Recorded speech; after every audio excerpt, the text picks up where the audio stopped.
Why in the fuck I be going so hard? Still in the trap, but I be with the stars. Smoking that gang got me higher than Mars. She like to ride, I'ma look like a car. We take them shots like we hang at the bar. Switch up the tech and they turn it to bar. They heard me one time and they know I go hard. Play with the squad and get burnt like a car. Every day, tell mama we gon' see better days. Hustling, just tryna make. What up, though? This is episode 194 of the iHeartMikoPodcast. I'm Miko Grimes. I'm coming to you live from Los Angeles, California. Please excuse the demeanor. I am fried. I'm baked ziti right now. Joining me, who's done already rolled up to join me. We only have one guest tonight coming to us live from Dallas, Texas. Hustle is joining us tonight. What's up, Hustle? Man, I'm all the energy we need tonight, goddamn. I had a nice basketball sport. We baked together, goddamn. Okay, but you had a fucking nap. You took a goddamn nap. Oh yeah, I'm filling up. I'm refreshed. I'm up all night. You refreshed. I've been fried, waiting on your ass to get back home and get everything done. But I'm gonna get through this. I think I need to smoke more. You're just really, really high. That'll get me over this hump I'm at. Once I get over this one hump, I'm good. Like I could just be smoking all night and I'm cool. But that first climb is tough. That first jump off the cliff is hard. And then I'm smoking this shit. Let me show you, man. I hate that I don't live in LA because I just find so many different exotic marijuana. This is called Purple Rain. I don't know who this brand is.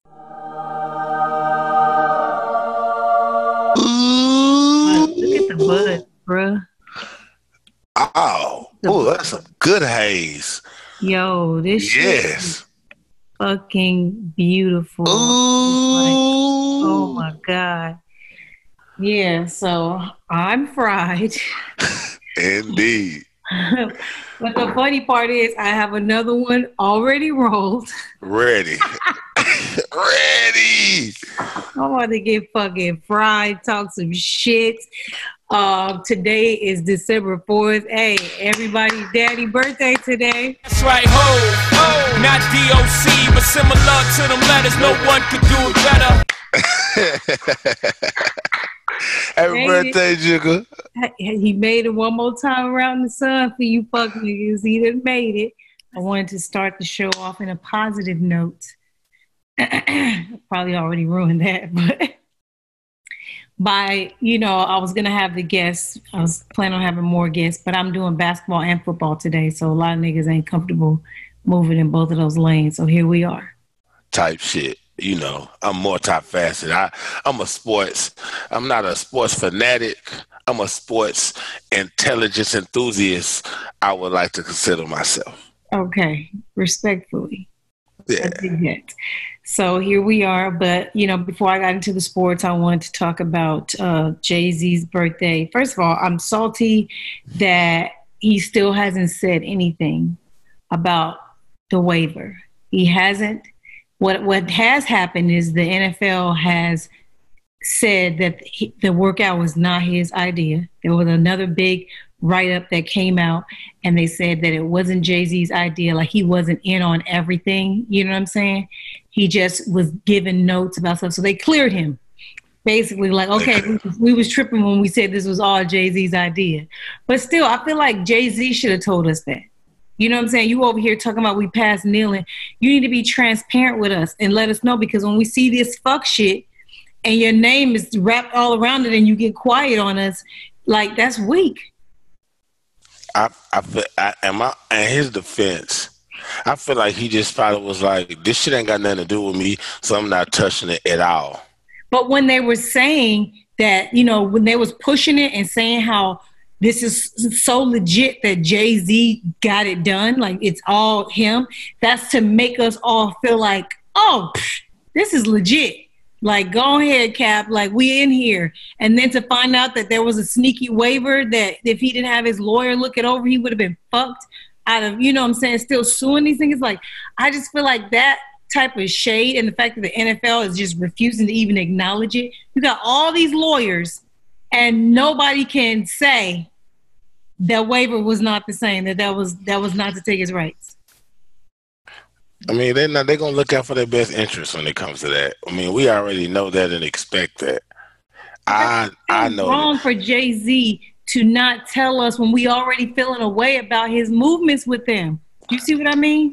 Jay-Z said he's a business man. Like, what do y'all not get about this? Like, this the same dude who, shit, didn't he diss Dame Dash? Like, all right, nigga, bye Beanie. People. Didn't he like? Nah, I'm not saying he don't help people. I'm saying, but it's still a business for him. Like, I'm not saying even, yes, he helped Meek Mills, but it seemed like it was a business something behind it. Yes, I'm not questioning him helping people. I'm not questioning him being a good person or none of that. I'm just saying to you that he is a business. Respectfully, and I get that, and that's why I hate that he said we past kneeling, because this is just business. You see what I mean? Like, you can't say we're past kneeling and then all you got is a mixtape, clothing line, and halftime at the Super Bowl. Like, what is that? You know, this coalition is supposed to be giving out $100 million. Not happening. You need the players to match all the money that the NFL gets. People need to read the fine print. Not happening, okay? Not giving $100 million to no black communities. They're just not going to do it. Why would they do it? They haven't done it. Why would they do it all of a sudden? Because Jay-Z said do it? Like, think, people. The NFL's not doing shit for black people. They're not going to. Including giving Kaepernick an actual shot at his job. Nah, they already made up their mind on that. Yeah, so, you know, if I was Cap, I would just sue the shit out of him one more good time. Like, I wouldn't take no bullshit money to get back in the league. I would sue him like, this is final. This is it right here. Give me a solid $80 million from them, and then continue to do all the shit that he's already been doing to help his people. No, I feel like that's already been in place. Like, that's honestly something Cap. Now, I feel, in my opinion, the way they move and speak, I feel like it's already been in place to sue again. That's why he work out. That's why he stay in shape. That's why he do all that thing. In case they call him. In case. And he can't show right. And he can't show. And what? Oh, no. He going to make sure he looking presented. He working out this whole time. Until that second lawsuit go through, Cap working out every day. That's what he working out for. That lawsuit is probably going 30 million, however many million. It's worth working out every day. Yeah. And you know what's so funny? There's a guy, let me find my notes. His name is Jordan Veasley. Jordan Veasley, 2018 undrafted wide receiver, signed with the Bills practice squad. Just got released earlier this season. Lives in Alabama, been in Alabama just working out wherever he can, just trying to stay in shape, trying to get film the teams, to get on the teams. He hears that Cap's getting this workout in Atlanta. Come to find out, he went to Cal Berkeley in the Bay. Cap was taking classes, what was it called? Black representation in pop culture classes. This dude was in the classes too. So that's how they met while Cap was playing for the 49ers. He was in college. He hits up Cap when he finds out he's doing the Atlanta workout and is like, yo, I need to get some good film, trying to get back in the league. Can I be one of your receivers? Cap's like, yep, bet. They link up before they come to Atlanta early, do a little workout together. Like, he got some of his other friends there to work out with. And, you know, the whole workout gets shut down. They go to the high school. This dude is the one, I don't know if you noticed, there was one of those bombs that Cap threw that was perfect. I'm talking about the shit was beautiful. That was to him. He used the film, and he is back in the league now from that film. That's crazy! Where? What team signed him? Redskins. Okay.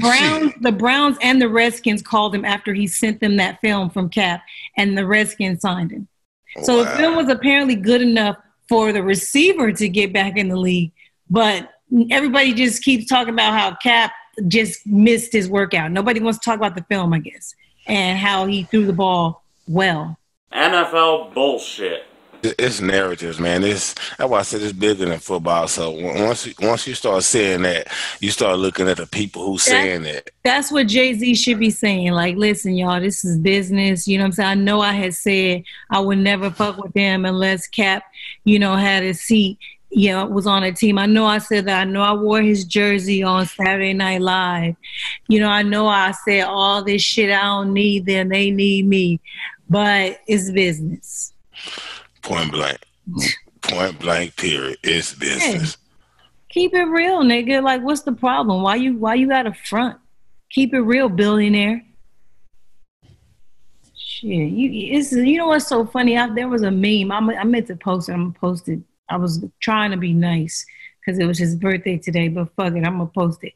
It is. Oh, it's Jay-Z's birthday today. Yeah. Okay. The meme is Thanksgiving, and you know how you have the adult table, and then you had a kids table, that little plastic Tyco table, and it said the 32 billionaires at the grown-up table, and it said Jay-Z's seat. It was at the little kids Tyco. Oh, the owners, and then Jay-Z. Oh man, at the kids table, like, nigga, get out of here with your 900 million. Trying to say you got a seat at what table? Who? Bruh, y'all crazy if y'all think these fucking billionaires just gave Jay-Z black ass a seat at their table. He doesn't even own a team. Like, what decisions is he making? None. This is a scam, and I'm really pissed.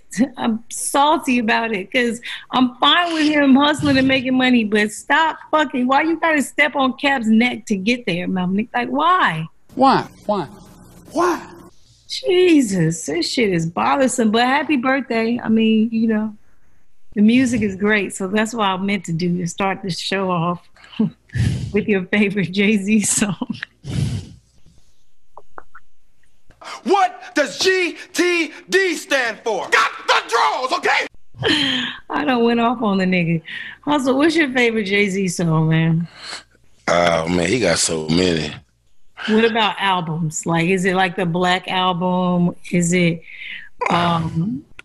my favorite is the American Gangster album. That's just because the song Say Hello is my favorite Jay-Z song. For real, I'm thinking maybe the Blueprint. I like the Blueprint. I even like the Dynasty album too. Yeah, I'm like a big Jay-Z fan, especially like the early stuff, because he rapped about things that I didn't like and I don't care about. I don't care about selling drugs and getting the hoes like that. Like, he's like, it's like an East Coast version of it is not that cool to me. I'm an LA girl. Oh man, you hard on him. See, no. That doesn't mean he's not great. Like, he's arguably the best. Like, I would, if somebody said Jay-Z is the best rapper of all time, I wouldn't argue with him. Like, oh no, I don't look at Jay-Z East Coast rapper. I look at Jay-Z. I mean, he's an East Coast rapper, but he kind of like Fabulous to me. Also, he's a Fabulous is a Instagram a honey. He's an IG honey. Jay-Z's not an IG honey. No, I'm saying, like, they from the East Coast. They from the East Coast, but they have they do a lot of Southern shit. Oh. They take a lot of our. They rob. They do. They use they a lot rob of the bounce. The you know what I'm saying? Sometimes with the beats, the bounce, the music, like, and then Jay-Z just a business. I don't know. Jay-Z just the smartest. He just the smartest nigga in the game with them. He's just the smartest. That's all. That's just what it is. Happy birthday to the smartest. Like, he if you look back in the history of the game, that's just what he is. Like, whoever the hottest person is in the game, and Jay-Z find a way to do something with him. And least young with, I don't care how it is. Like, yeah, he got Megan Thee Stallion. He just signed her. No, I'm saying, like, even with his music, like, from he's like just features. You mean? Yeah, or doing, yeah, whoever was, like, from with, like, how he was with Jermaine Dupri when he was high. Then remember R. Kelly, DMX, Juvenile. Okay, like it's just like whatever Kanye. It is. Yeah, he gonna rock. He rock with what's moving. Beyonce. He know how to stay. He know how to keep himself relevant. What a scammer! Hey, you know what? Cheers! And I was just, somebody made a comment on a video that I posted a while back when I was on Van Lathan's podcast, and I said Jay-Z was a horrible human being. This is before all this stuff happened. There you go hating again. This is before all this stuff happened, though. Like, and I said he's a horrible human being, and I was like, because he's a billionaire. It's just, if you're a billionaire, you've stepped on so many necks. Like, I don't care what you try to say. You're a horrible human being. Like, you're terrible. You have to do so much conniving and so much dirt and so much dogging and careless. Like, I just saw an article that Johnson & Johnson, first of all, was killing kids, giving kids cancer and everything because it had asbestos and all this shit in their Johnson & Johnson baby powder. The niggas just now put the product back out. Hey, you guys, sorry. So this one's not going to give you cancer. But nobody went to jail. That's some white people shit right there. If you're not a billionaire and you kill people or you give them cancer, do something, you're going to jail. Attorney General Jeff Sessions and the entire Donald Trump Justice Department decided that it was perfectly fine for courts around the country to throw people in jail because they're poor. And that's what's so crazy is like these rich motherfuckers, like nothing happens to them. And that's what Jay-Z's falling into that category now. Like he's going to be able to pull off anything he wants because he's up there with that. And he wants, once you get $1 billion, you want more and more. You're going to do more fucked up shit. Like, you know what I'm saying? You know what I can't wait for? I can't wait for Jay-Z to get his first prison. He's going to own a private prison. I want to see black people explain that away. It's Jay-Z's birthday. We ain't trying to... Happy birthday, Jay-Z.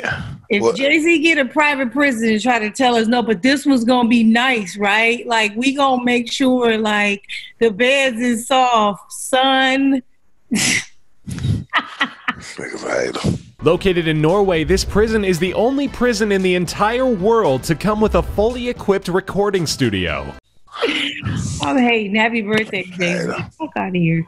I remember December 4th for Fred Hampton, okay? This day is officially not Jay-Z's birthday anymore. It's to mourn the murder of Fred Hampton. You know who Fred Hampton is, right, Hustle? Please. What kind of question are you asking me? I just wanted to make sure. But Fred Hampton Day is, I hate that we're celebrating the death day, but we have to remember, we have to keep reminding our kids, because what I've noticed is the history books that I read were all lies. And our kids are still reading the same history books. And so we have to continue to speak truth, because a lot of this, our history is not in books. And if it is, they've changed it, So we have to continue to make sure that we teach our youth like everything, like the truth, the cold, hard, dirty truth, because that's why I think that we are in this situation, is because we keep trying to do shit that ain't working and we listen to the history books. No, what we have to do is stop asking for equality and start demanding revenge and respect. Why are we still asking for equality? They don't want to make us an equal. So now we need to either get revenge or get our respect. Black gorilla standing for my folk, and I'm proud. This one going out to the brothers locked down. A lot of things have to change. It's just how much people value life. Yeah, it's tough. And when you don't have jobs and proper food, proper education, you're policed horribly. Like the system is just against us, you know what I'm saying? And Fred Hampton, I was looking at a bunch of his speeches and stuff, and he was the reason he was so dangerous is because he had a white following too. It wasn't just black people in his chapter of the Black Panther. He had white people that like fucked with him, and what he was teaching the white people was like, they want us to hate each other. They are not us. Like us poor black and poor white, we supposed to be together fighting them. And the only difference between a poor black man and a poor white man is color, and the black man gets the shittier end, but the poor white man gets the same shitty water, same shitty pollution, same shitty food. Like they getting shitty shit too, but they're just, I guess, happy that they're not us and getting the shittiest. And it's like, it ain't gonna just be black people. Like, we all gotta come together and fight the entire system. And that's what Fred was trying to do. He was 21 years old, my nigga, leading the nation. When I look back at it, it's just amazing when you look at the age of the people. When I look at Fred Hampton making the type of impact he was making, he was 20, 19, you leading people. You are motivation, inspiration for old people, young people, everything. You 19, 20, like, man, that's eye-opening when you really revisit history and look at some of the people. Pull your mic out a little bit, Hustle, because Oh yeah, when you look at that and you see the impact that a person's making, and he's 20, 19, how educational, how thoughtful, how he was thinking about people, like, it's different. When you look at it's very eye-opening. Like when you look at, like, that's like night and day comparing the two. Yeah, and the way they murdered him, they set him up, they, spiked his drink with one of his own people, set him up, and shot him in the head, point blank range, 2 times in front of his pregnant wife, in bed, in the middle of the night. Execution style. And the pictures of the police pulling him out of his house, the videos, like, they're smiling. And it's like, you got to understand, like that type of trauma has been happening to our people for so long. And that shit it's in our DNA. And we have so much work to do to climb out of where we were placed in society. It's just hard to change. It's hard to change our circumstances, because in order to change our life, we got to be doing it for somebody other than ourselves. Yeah. So when I say value life, I mean in a sense of most people ain't willing to die for their respect, or die for their name, or die for their last name, or die for their culture. Because they don't know their culture, because we were stripped of our culture. You know what I'm saying? Like, we got to start from the root. And I was just thinking to myself, like Cap, what he's doing, like he's starting with the youth, the kids, because a lot of these grown-ups, they done. Fuck, throw them away. Throw a whole bunch of these grown-ups the fuck away. They are useless. And I wish we could kill all the motherfuckers that ain't helpful, because that's what they used to do back in the day. If you was a sellout, you got killed. Like, you're in the way, my nigga, but we can't do that now. But we got to throw them away, and we got to start with the kids, because the kids are the future, and we got to stay there and continue to reach the children and hope that they grasp onto it and learn their education and their culture and their history and the laws of this land, and learn how to beat these laws. That's what it's going to take, you know? And the younger they are, the more willing they are to fight. They haven't been beat up by the world yet. Yes. Like a person that's older. When a person's older, they just get beat up and say, fuck it. I'm tired. This is it. Let me just go to work.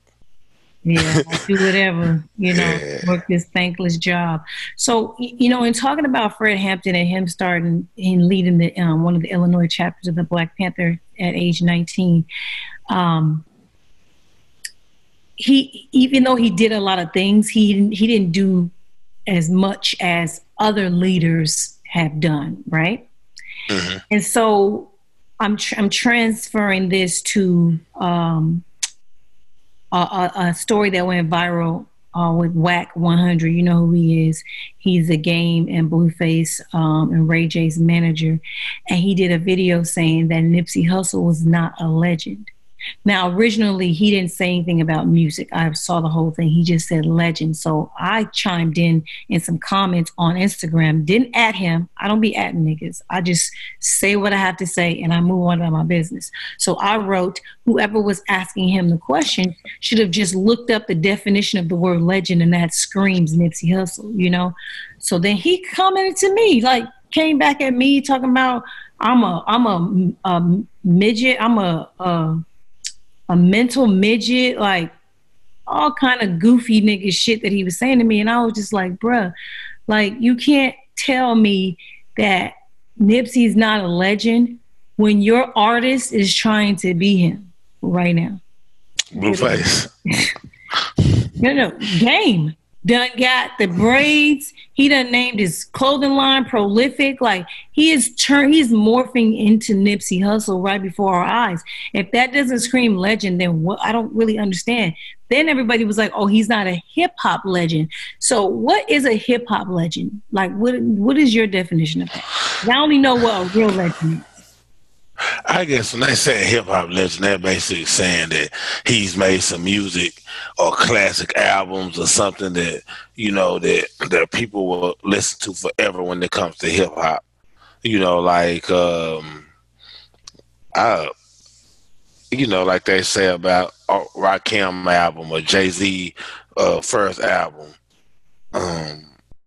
Nas first album, still Illmatic. You know, so basically you have to have an album that's like a classic, like that's what makes you a legend. That's what basically what that's, you know, in my mind, when they be saying a person is a legend, they say, I look at it, they either looking at this person has made some classic albums or has a long tenure in the game, you know, like a E40 or Snoop Dogg, you know, something like those guys who had a super long tenure in the game, decades. So is the game a legend? I don't know. Because Wax said he's a legend. He just put out his last studio album, allegedly. You know, they always come back. Yeah. But he said that Game is a legend. Game says Nipsey is a legend. And he says that, you know, if Wack doesn't think so, that's on him. And I'm just like, Fred Hampton, could you imagine people saying, oh, well, you know, he didn't really do all the stuff Martin Luther King did and Malcolm X did. Oh, I see what you're saying. So he's not a legend. So is Fred Hampton not a legend because he was killed so early before he reached all of the potential? Did all the things he can do. Yeah. No, I see what you're saying. Like I said, I mean, the legend and all that, those type of words, I mean, I understand when people use those terms, but I feel like Nipsey was what for the game what he was. Like he was for those people who was for the hustlers, the entrepreneurs, the people who trying to build their own lane and make their own name. He was somebody that guy. And I feel like that just makes him a legend. And he said, well, he only got all these followers and all this clout after he died. And I'm saying, yeah, legends usually do. They usually do get even more famous when they're dead. And that's because people didn't know, because he was, I feel, hidden, you know, held back, because he was talking about stuff that everybody wasn't doing. You know, nobody was just going independent like that. Everybody was signing their life away. You know, just whatever. I'm signed. I got a record deal. You know, he hustled, like he fucking grinded. He did it different. And that's a legend, including with music, selling it out of his own fucking trunk. Like all that shit he did, like that's fucking legendary shit. He did things in this era of music that most people don't do. It was difficult. Most African Americans now, how easy it is to make music, how easy to get signed, or like quick to just right now to just be like sign their life away and do whatever. He did in this era, created, you know, try to let people know you can still create your own lane. Sorry. Uh-oh. Anyways, well, I just feel like, you know, and then him and T.I. started going at it. He started calling T.I. a snitch, and T.I. said he was a fan. Like, now it's corny. Well, how Wack acting? Yes. He just being, like I said, I don't. Like, get out of here. Like, why? Why are you doing, why do you even need to say this? Why? Why are you hating? This is what I think is hating. Saying things that didn't need to be said. Did nobody ask you nothing? I mean, it's the crab in the bucket mentality. So everybody, you know, it could be, you know, I don't like speaking negative energy like that, but, you know, it could be like he could be jealousy, mad, you know, he could be mad because Game has had more album success, that he's not as big like that, or he could be, I don't know what make a person just out the blue act like this. So yeah, bitch nigga shit. That's all I can relate it to. Is just shut up. And then you all in the comments, I ain't even at you. Like, what did you find? It was thousands of comments, like thousands. And you find me and want to argue with me. Shut up. Did you reply back to him? Yeah. I did. What did I say to this old corny old? He looked, you know what he looked like? He looked like a clitoris. He looked like a clit, don't he? I ain't giving that much energy to pay him no attention like that. I can't even lie to you. And it said whack. I seen whack 100. Every time I see whack 100, it make it hard for me to even read the comments and read anything else. I'm just keeping it real. Yeah, he over here calling people mental fucking, what did he call me?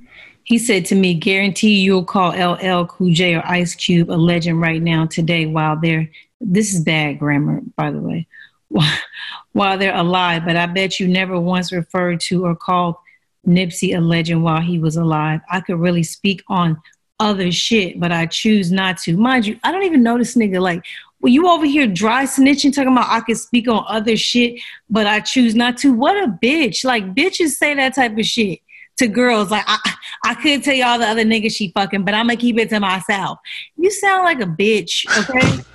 And then he going to say, maybe I'm the only one that understands action and reaction, measuring and defining those skills off of others' false theory. But I'll let you mental midgets fall short of your reach like always. That's what he said to me. Now, mind you, I didn't say anything to this nigga. All I said was, it's sad the guy asking the questions didn't look up the definition of legend and kill his point off the top. That was my comment. And he responded with this. Like, nigga, get a life. And then I said to him, the definition of legend is in the dictionary. You didn't create that word. So by definition alone, Nipsey is a legend. You can't dispute that unless you're disputing the definition of a legend. And if you're doing that, you're the mental midget, beloved. Be safe, though.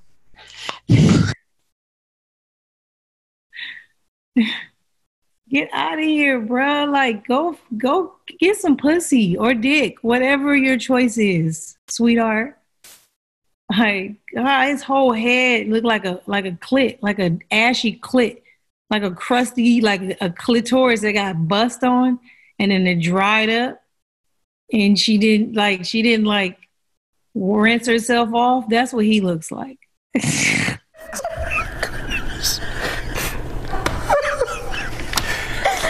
need to clean it. I'm so high right now, but anyways, fuck him, okay? I'm sick of his shit. Did you see Queen and Slim? Yeah, I seen it. Okay, thoughts? I think it was okay. What did you like about it for you to say it was okay? What was the good? I feel like the story, like watching them was cool. You know, watching them build a bond, build a relationship was cool. Watching them, you know, that was cool. Watching them black people build a relationship. But it just, how the story was put together was kind of whack. It just didn't make sense. It was, you know. Do you think that somebody meeting on a Tinder swipe date is really gonna go on the run together? That's what I was trying to say. It's like, it was cool to see them build a relationship, a story, like you watching a TV show or some shit. You know, that's cool.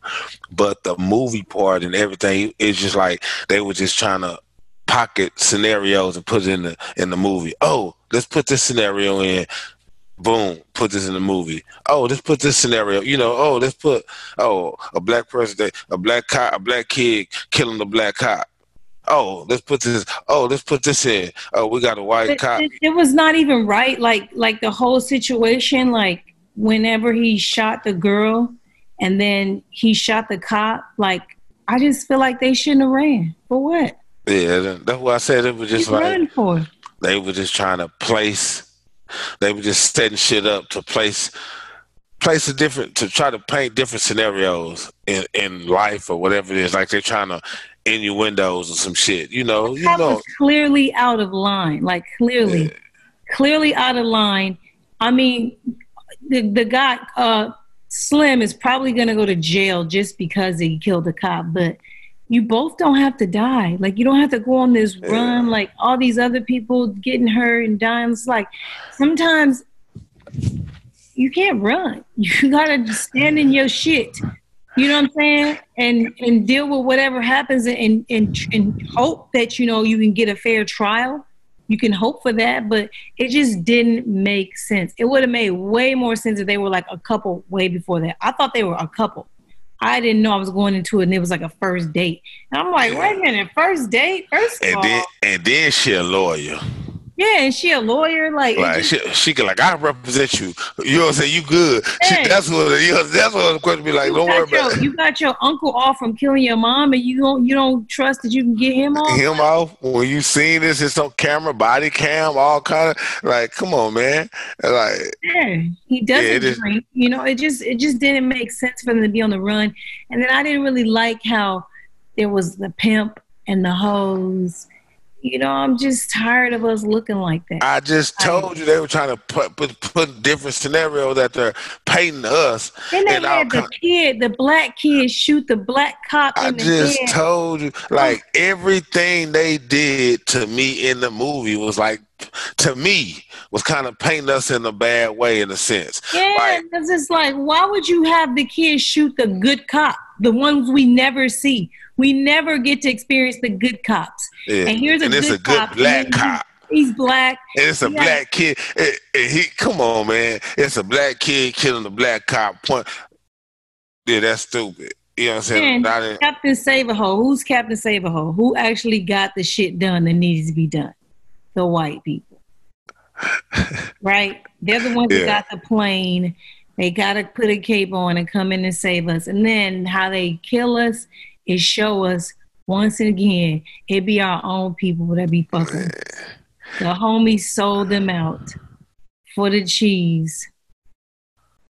And of course, in perfect fashion, a cop's gun goes off, inadvertently.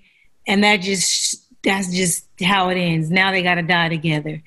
That ain't no fucking love story, my nigga. Fuck out of here. Yeah, it's just kind of, Fuck that. They should have got on that plane and went to Cuba and was with all of our other people that I hear are allegedly hiding over in Cuba. Allegedly. We got some people over there. I just feel like I'm unhappy. I was disappointed. I've been holding it all in all week. Because I went and saw it last week, and I just been tucking it in, and just mad because everybody's saying they like it, right? People are saying they like it, but not no people I know. Oh, okay. Not no real niggas. It's like there's so many stereotypes. So we look stupid the whole movie. That's what I didn't like. Every negative stereotype. Pimp, dude beating his woman. You know what I'm saying? And they had a transgender girl, boy with the pimp. And it's like they just hit everything. They just had to hit every note on us. Like, damn. Is black trauma. This is the new genre. Black trauma. Yeah. That's a new genre of movie. To just stimulate us and remind us of what we always will be. But the black cop let him get away, though. Listen, that was a shining moment. And also when they went to the juke joint and all the people in there got the whiskey. Those were the two moments in the movie that I was proud to be black. Like, okay. No, that's what I'm saying. That's what I said to me. I feel like they were just playing different scenarios. Like, to me, to just different situations. Oh, okay, we're in the ball with the black people to help us. We here with the white. Like, they were just painting different scenarios that were kind of unrealistic. You know what I'm saying? Like, you gonna hear this. All of a sudden, you heard noise, but you don't hear them trying to start a car. You don't hear a garage opening. You don't hear. It's just so much going on. And they just happen to get away, and there's a manhunt for them. Yeah, they on the run, but they parking their cars in plain sight everywhere they at.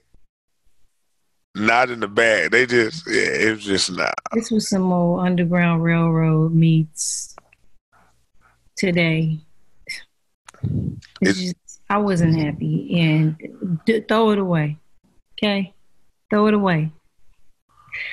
I'm over it. Anyway, let's move on to some sports talk. We've been jabbering. How long we been on so far? Okay? Man, you need time. Oh man, I didn't look at what time we started. Whatever. Anyways, hoop talk. So LeBron James last week passed, I believe, Kobe for 30,000 points total. There's 4 people on the list still in front of him. Malone, I think Jordan. No. Who? Malone and Kareem for sure. Yeah, Malone, Kareem. And is it Jordan? No. Might have already passed Jordan. He just passed Kobe. Oh, yeah. So no. He got 30,000. He's gonna pass Kobe, I believe, before the season ends. Yeah. Whatever. He's just continuing to be great. So we got to give LeBron a shout out. Don't do me like that. I'm in LA too. Don't play with me. But the Lakers. The Lakers have been looking really good. 10-1 this last road trip.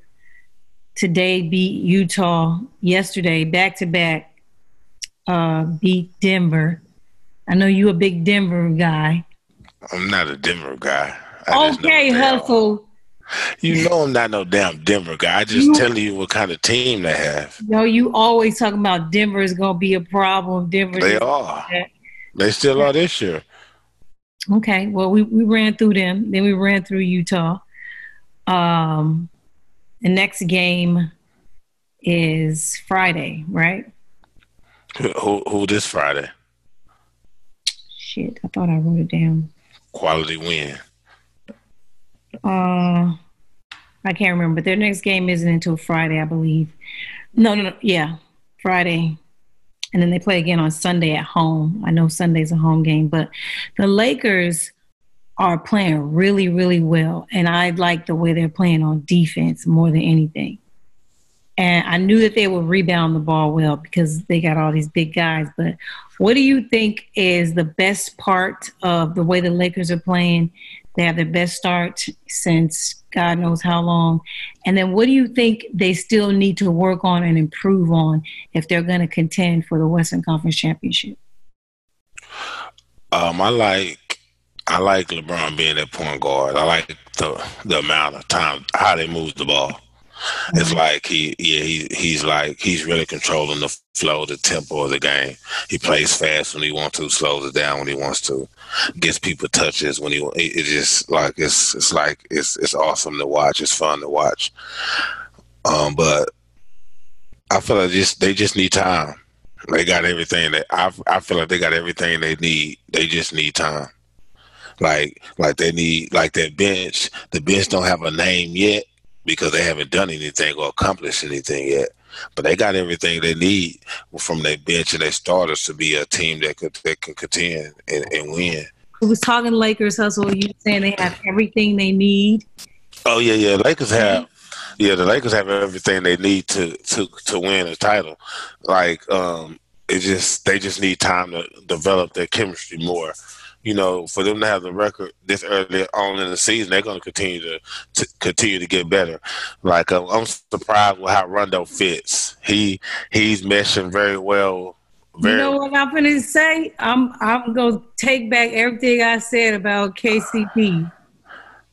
Oh, yeah. You was killing KCP. Now, he just playing solid basketball. He ain't forcing no shots. I'd rather have a guy playing like KCP than a dude, you know, how Wesley Matthews or Tim Hardaway Jr., where they never see a bad shot. He don't shoot every open shot. So I like the way he plays. But that bench got a chance to be strong. Like Kyle Kuzma has to develop some consistency early on, you know, with him missing times. He shot the ball well today, though. Yeah, he played very well. He did. That's what I mean when I say develop some. He got to get some consistency, meaning he got to find ways to impact the game even when he's not scoring, and he did that today. He had blocks, he had steals, he had playing with energy. He needs to bring that energy and play like that regardless, even if he's not scoring. because with them having Rondo and Caruso and Dwight Howard and him, with them four as a group, they gonna always have a chance to do well because they play unselfish basketball.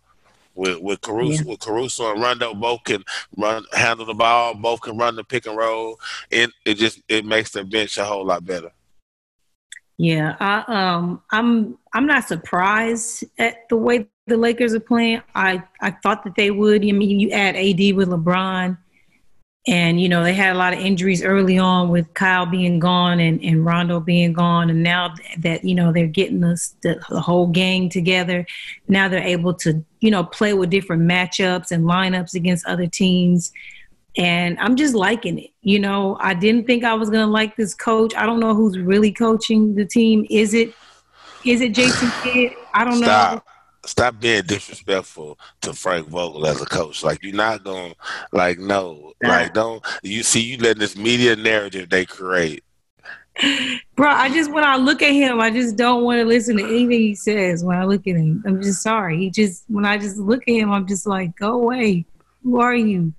He just doesn't look like the type of person that has good advice, and he probably does, but I just can't respect it just off the way he looks. It's weird. Yeah, he looks like, I don't know, he looks like a cool, he's like a loser. He like a cool white guy. He's like a loser white guy. He look like a white guy that gets no pussy, like none. That's hard for me to respect, but whoever's in charge, if it is him, hats off. I think they're doing a good job. Remember that first game when they played the Clippers, and I was like, throw the fucking team away. What the fuck are they doing? Remember all that stupid ISO ball and shit? They're like a whole nother team now. You know, they haven't played like that since that game. That's why I said it just taking some time. That's why it's like to figure out their rotation, to get like that's why I said I'm surprised, like with the bench. I didn't know who was going to be the bench, who they was going to start, how they was going to work it out. Like, cause I feel like once Avery Bradley come back, they're going to be even better. Yep. That's what I'm saying. Like, if they could possibly keep KCP in the starting lineup and bring Avery Bradley off the bench. I love him. I like Bradley. Yeah, I like that he's just a little bit of a dog. Like he does like he takes shots and does things that like catch people off guard all the time. Just sneaky. He's a competitor. I like him. Now, over on the other side of the pond, the Clippers are also playing well. And, you know, we're going to do a little bit of comparison. They just beat up on the Blazers. They don't play again until Friday also, I believe. Everybody's, you know, coming at them about the load management. And what I'm most impressed with the Clippers with is the fact that even though they didn't have their full roster, they still slicing everybody up. They still winning games and big games. Like they're not just beating, you know, some bums here and there and then sprinkle a good team. Like they taking down some giants in these wins. And granted, most of them are at home, but still it's a win. You know what I'm saying? And they didn't have their full roster. They just now getting, you know, acclimated and gelled into their roster. I personally will never respect any team with Patrick Beverley starting at it. It's just how I feel about basketball as a whole. I'll never respect their team with him in the starting lineup. But the Clippers are a problem, and I wanted to get your opinion on them and how they've been doing in the first 2 months of the season. They got a good deep team. They got some athletes, and they got some guys that are some competitors as well. They got a more established bench. When you look at them, their bench is more established as far as, you know, what Lou Williams and Montrezl Harrell are going to bring as far as their scoring and the pick and roll offense. They fit today's game. Getting an easy 30 off the bench. Yeah, easy. Just them two. Easy 30 already. But yeah, I think it's a chance they can meet in the Western Conference Finals. They got two contrasting styles of basketball, so it'll be interesting to see how they fit together. So you spoke about them meeting in the finals. They'll meet again on Christmas Day. That's the big game coming up this month. the Christmas Day rematch, the Lakers Clippers. And if you were picking a Western Conference champion today, who would you pick? Who's the better team? Who's playing the best to you right now between the Lakers and the Clippers?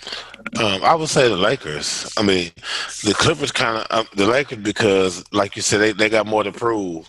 LeBron, he's playing. He's playing with more to prove. They got a new team. They got a lot of negatives about them that they're trying to right. The Clippers, on the other hand, they look disinterested. They don't look interested at all. Like Kawhi look like he just waiting for the playoffs. So he don't really. I don't know. They just it looked like he coasted. But they're still winning, So it's like it's working. It's not like they're doing all this load managing and not caring about the regular season and they're losing games. Like they're still like shit. They only lost 2 games, right? Yeah, not 2. They lost more than 2. Wait. How many games did they lose? The Clippers, no, they're not in first place. So the Lakers are in first place. Yeah, Lakers got 3 losses. I think the Clippers are a good team. They're a really, really good team. Their bench is what separates them. But what's the reason that I will pick the Lakers is because they're still not going to have an answer for AD. And then if you try to double him, like in a 7-game series and all that kind of stuff, then you got to deal with leaving LeBron single covered or not covered at all, And I just feel like that's going to be the difference in a 7-game series between these 2 teams. Is if Anthony Davis shows up, it'll be Lakers. That's what I don't agree with. Go ahead, talk to me. As everybody else, I like Anthony Davis. Don't get me wrong. Mm-hmm. I like him as a player. He's a stat stuffing machine. But I'm not as high as him as everybody else is. You know how they be like he's the top 3 or top 5. How he gets stats and produce, but the way he scores and the way he plays is different. Like he need LeBron. Like it's like he of course he does. He's a big man. A lot of people need somebody else. You're not going to really find a lot of players in this league today that can do everything that they do without somebody else. No, not saying that. I feel like the way he scores doesn't impact the game as much, to me. And I feel like the reason for that is because of the way the style of the offense that they're running. It's not what it was at the beginning, but now you're seeing a lot of pick and roll. I think in the pick and roll is the perfect situation for him. I would fucking pick and roll the shit out of everybody. Oh, yeah, that's what they need to do. I mean, that's fine. But, no, I'm saying it's like, how they making it seem like in the playoffs, like we finna just give Anthony Davis the ball and get out the way. No, you can't do that. That's not who he is. He's not that. You can do that every once in a while, but that's not even why he's on the Lakers. Yeah, that's what I'm saying. Yeah, that's what I'm trying to say. When people, so what I'm saying to you is, so when I hear this about stopping Anthony Davis and Anthony Davis being a matchup problem, I'm looking at it in that aspect of, like when the playoffs come, we gave the ball to Dirk. Here you go, Dirk, and we got out the way. But it has also been proven that the players that are good at that lose the championship a lot. You can't carry that in 7 games. You gotta have. No, you gotta play. No, I'm not saying you gotta play basketball, but in the last 5 minutes of the game or when it gets to the playoff time, I'm saying it's like you gotta get there. You need a guy. You need a guy that can get there. No, I'm saying that you need a guy that can get a bucket anytime with no help. Meaning like I'm just saying, that's what I mean by empty points. Like Kevin Love. Like Kevin Love. They talk about his 20 points and 20-something rebounds. But in the playoffs, we know we can't just get about to Kevin Love and say, right, get off. Right, and that's what LeBron is here for. That's who LeBron will be regardless of this whole, we're going through AD, it's going to go through LeBron. That's what I'm saying. That's what I'm saying that's what I'm saying in the playoffs. That's what it's going to go to. That's what I'm just saying. But in order for LeBron, like, this is what I truly feel.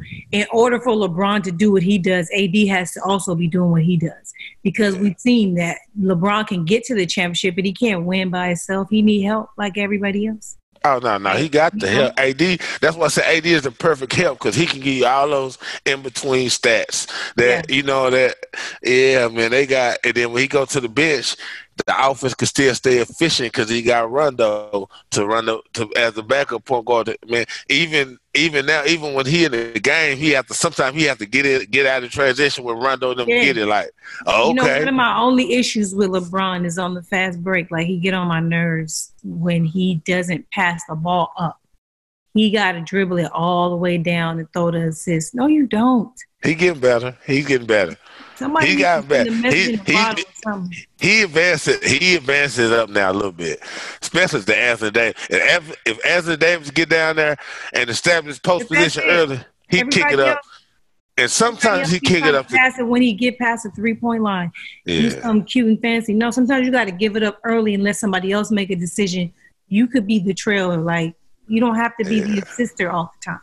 Yeah.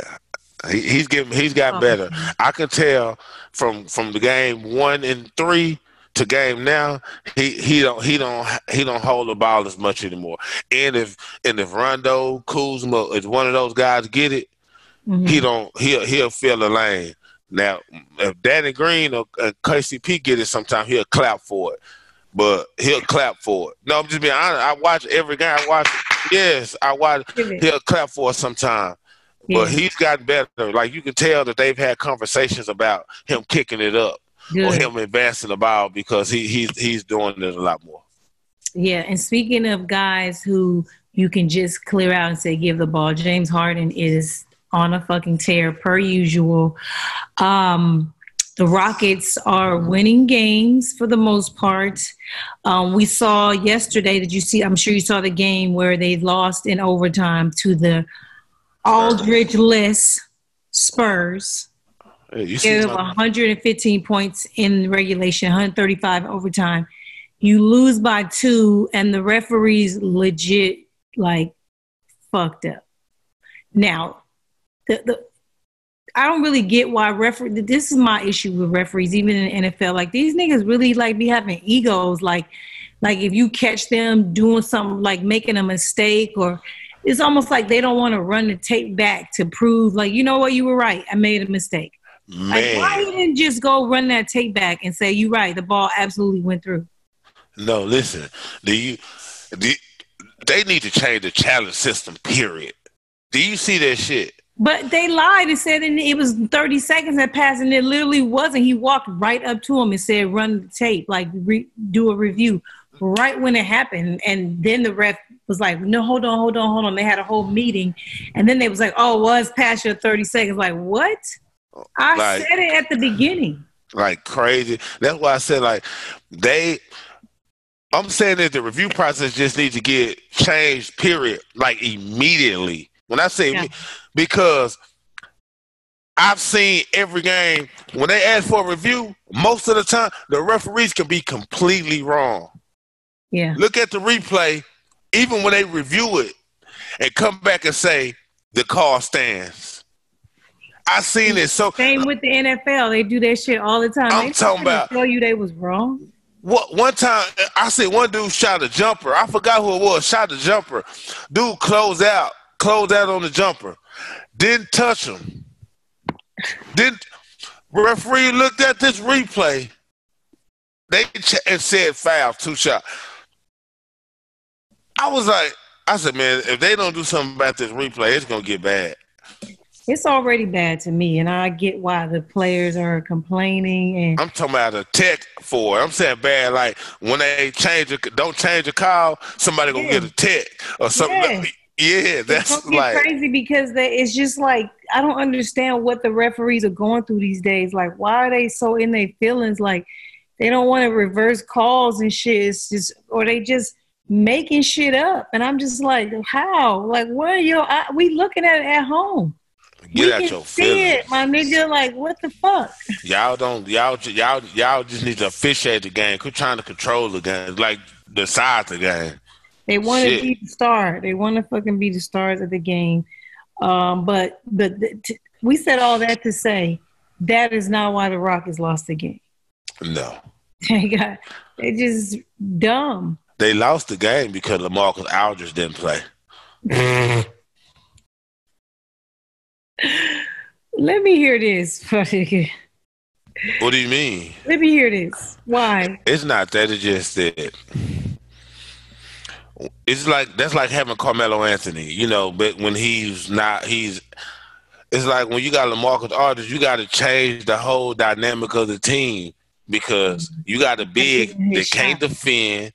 He can't defend. He's not a great rebounder. All he want to do is shoot, and he wants shots. It's like so now we got to change the whole offense to give him the ball.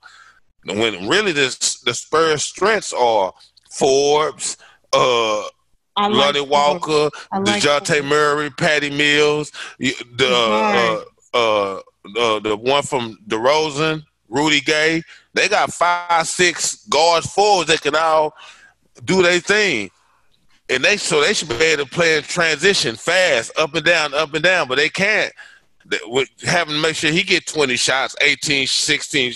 No, like when he don't play now, we can get a big end that can just rebound, run the flow, pick and roll, and now the guards can get their shots off and play how they want to play. It changes the whole dynamic of the team and the game. It makes the game fun again for them. And then they're not as bad defensively anymore. Well, do you think that they missed the 20-something points that he averages at all? Hell no. Anybody can score. Man, they got some guys that, hell no. I'm just saying it appears. I mean, I guess we won't know because I'm not wishing injury on anybody, but we won't know what a whole season of that will look like without him. Like it might sound good, you know, for a few games because he's out and stuff like that. But, you know, sometimes your stars are the stars for a reason, you know? No, he's not a fucking star. He's just like Kyrie. He's just like Kyrie. Like, it's just like, it's no knock on, it's certain players sometimes that just have a game they can play, but the way they play, it kind of alienates others. It changes the whole, like, and if you want the best for your team, if he's getting these shots, you not the best. Like, you see the Nets winning now, Kyrie Irving now.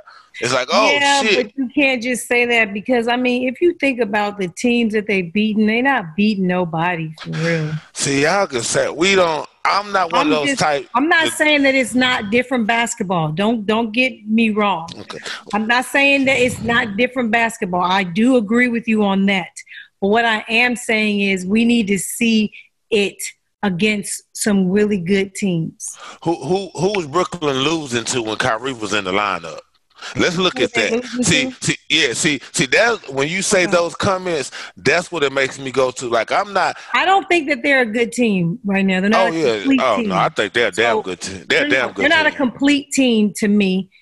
So losing now is not. I'm not tripping like that. You know what I'm saying? I'm not tripping off. I don't expect anything from them. So maybe that's the difference between us. You actually expect something from them. Oh, yeah. Yeah, you can't. I feel like they have a great coach. They have a great system and a great culture. They won the last 2 years. They've been each year. They've been getting. They're a shell of themselves. The team, the whole lineup is not anything close to what it was, though. What do you mean? As far as who? Because of who? Because they lost D'Angelo, first of all. That don't. We got trying to say he wasn't important in a reason that they went to the playoffs? That's what I'm saying. If you to D'Angelo Russell with Kyrie. Wait, say it again. It was breaking up. You replacing D'Angelo Russell with Kyrie Irving. That don't work. Yeah, that's what I'm saying. Like, but I'm saying is by the stature of how we view Kyrie Irving, that should be an upgrade. As far as scoring the ball, yeah, but not team basketball, no.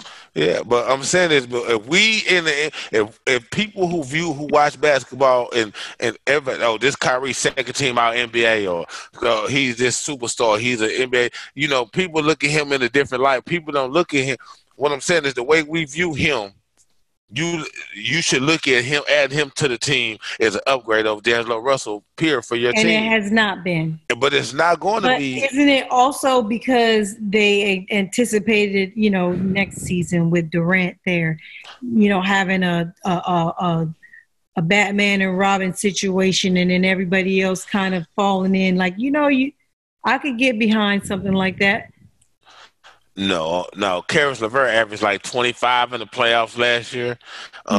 Spencer Dinwiddie is sixth man of the year. Well. So it's like that means you would have good other players. Yeah. No, I'm saying is those guys looking at they coming to play with us, and we can have a super fabulous team we can have. But even without Kevin Durant, with that team, with Karis LeVert being the player that he is, Spencer being the player that he is.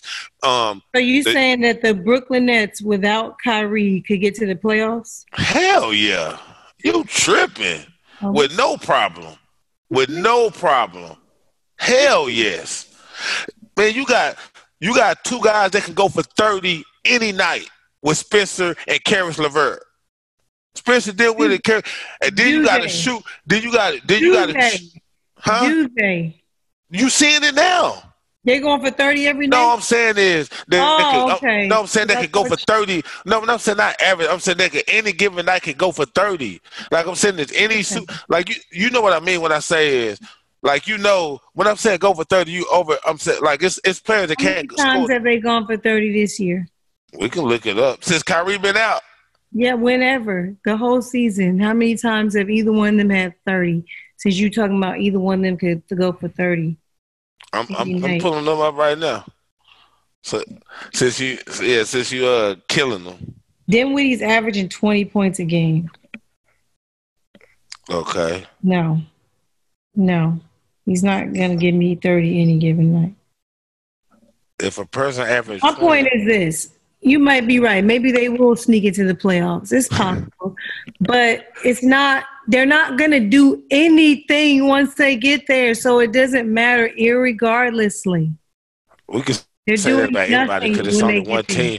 It's only one team. It's only one champion. There's four teams. No, I'm saying it's only one champion. No, but there's 4 teams that I think have an opportunity of being a champion this year in the East, and the Brooklyn Nets are not in the discussion. No, they're not.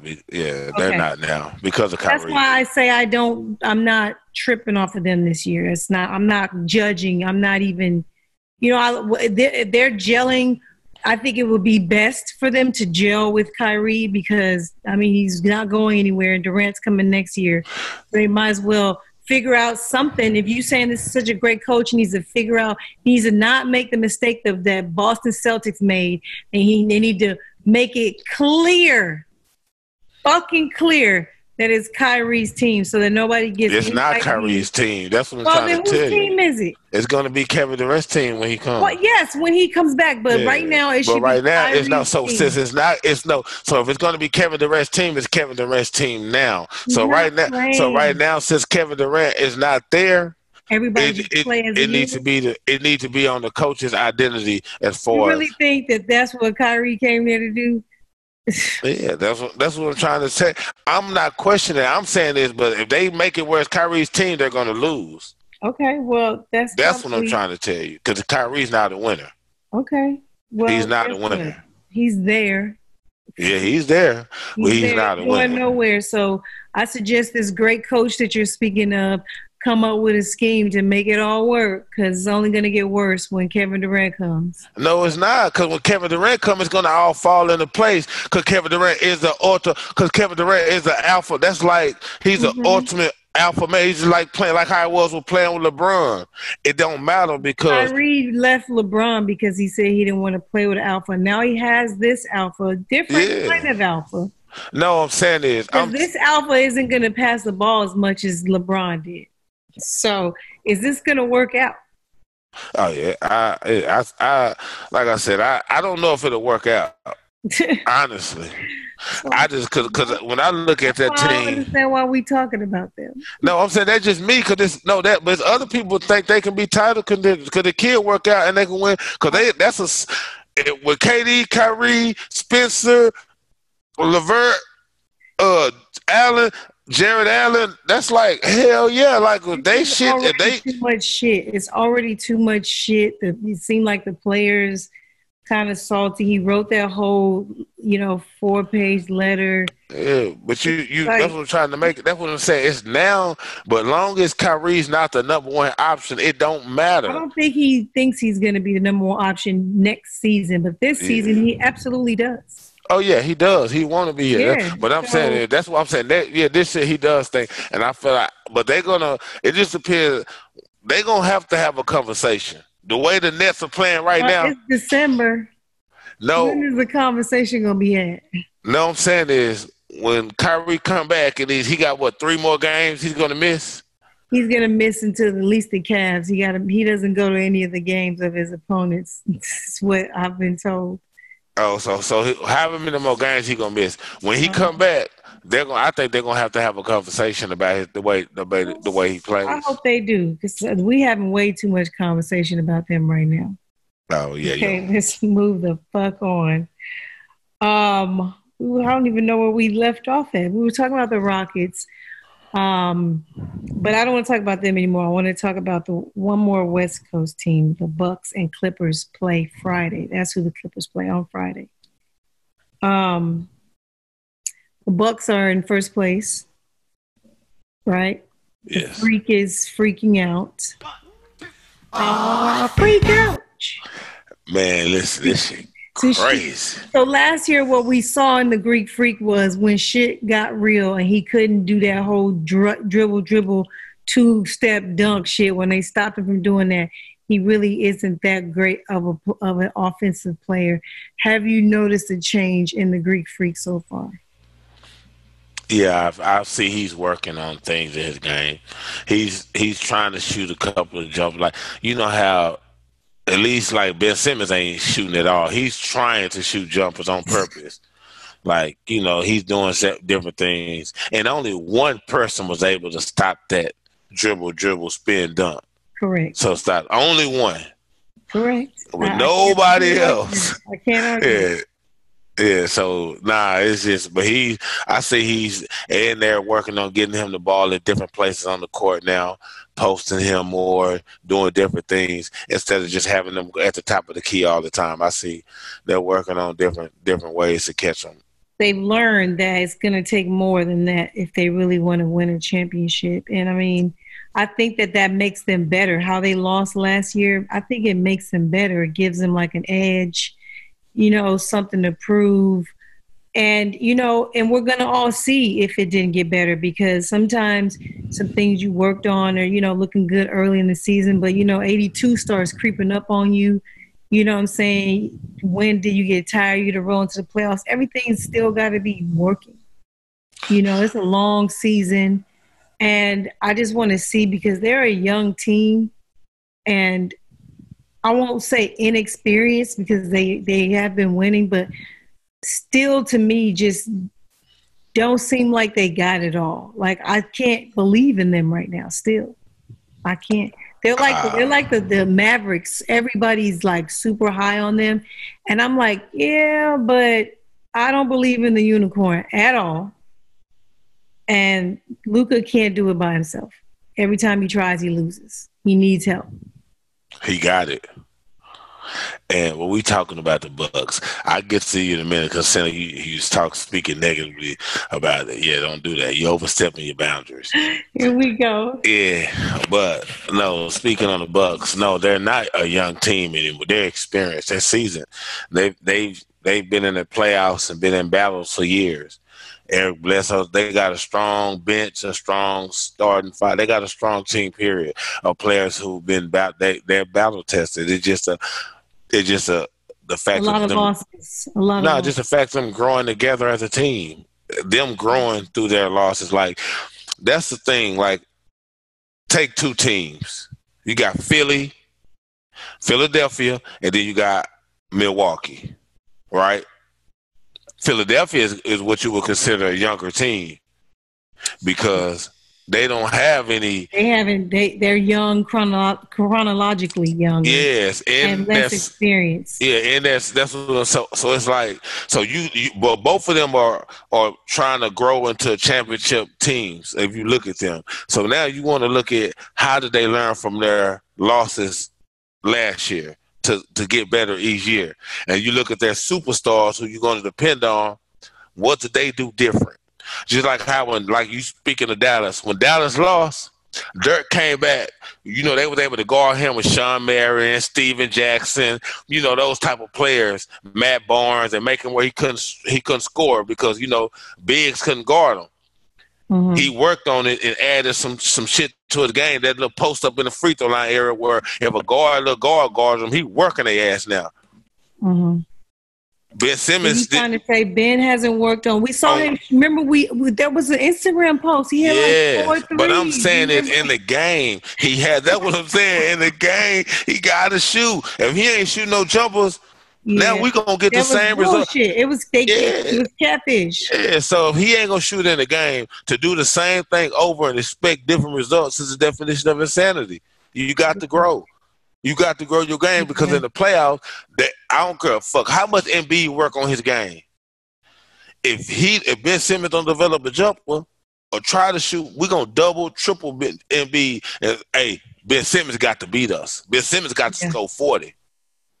And he got to shoot some jumpers. Yeah, it's just what it is. So when you look at Milwaukee and how Greek Freak purposely trying to shoot threes, how he purposely getting the ball at different spots on the post now, how the coach and him have learned that, hey, if we want to get to this next level, we got to do this. And you can see there was a lot of holes in his game, and he got exposed last and he's working on it. Yeah, Philly, to me, ain't working on their weaknesses yet. So I don't care about what they doing now. When they get to the playoffs, at some point, that same shit that they didn't work on gonna show itself again. Well, they won't have the claw there to stop them this year, so I don't know. And they won't have Jimmy Butler to close games for them this year. Big facts. Respect. I didn't mean to take a shot at your Mavericks. Yeah. We do have enough. Yeah, that's enough for what? Do you? Enough for what? To lose in the second round? That's fine. We gotta grow. So, like, what do you expect, Miko? You act like you don't understand the basketball hierarchy. I do understand. That's why I was saying, I'm not even gonna get jazzed about them. I enjoy watching him play. Yeah, he just plays like a dog to me. Like, I love it, and I enjoy it. But it's gonna take them nowhere. No, they just got to lose in the second round. Yeah, they could lose in the first round. We don't know. Yeah, I'm about to say, fuck around. I'm saying it. No, I'm just saying we don't know. But this is a part of their growth process. Like, this is a part of Porzingis' growth process. This is a part of Luka's growth process. Tim Hardaway, D. Wright, all those cats. This is the part. That's what I'm saying. Like, they're growing together. Jalen Brunson's second year in the league. They got enough. They just got to grow together and grow up together. And then they got to also let LeBron retire. Then that will help them grow. Oh yeah, man. I'm saying they 2-3 years away anyway. Yeah, That's what I'm saying. Like in 2-3 years. When Bronny get to the league, then they gonna be contenders. Yeah. In 2 years, they're gonna keep that same team. In 2 years, that same team, they're gonna be title contenders. They're gonna add somebody else probably. They're gonna add another grimy dude, but Porzingis like a Pat Beverly or something. I don't know, but Porzingis gonna be way better. Like by next year, by the playoffs come, Porzingis gonna be a total different player. Remember, I told you. I hope so, because he get on my nerves. Like, he is always the reason they lose. Like, in my mind, I'm thinking like, okay, so if they together get 60 points, they have a chance of winning any basketball game. 40-20, 30-30, however it needs to happen. Whenever they can get 60, they're good shot at winning the game. But Porzingis don't be pulling his weight. Like, he just does not pull his weight. And he just looks weird to me on defense. I don't like it. His gait don't his legs. I don't know. He doing all right. I told you, when you have an injury like that and you 7'4", 7'3", 7'4" tall, and you ain't played in 2 years, it's going. Paul George was looking different when he came back. Yeah, but he looked a little weird to me, running and moving and stuff. So I don't trust it at all. He's still averaging 2 blocks a game. I mean, he better. He got damn 8 feet tall and shit. Get the fuck out of here. Anyways, I wanted to move on and talk some football. We've been on forever, I feel like. We have. Don't raise the roof, nigga, because we gonna start off. I was gonna start off actually shitting on your Cowboys. We gonna do them second. I want to first talk about Ron Rivera getting fired from the Panthers. They just lost a bad loss last week. It was the Redskins. Yes.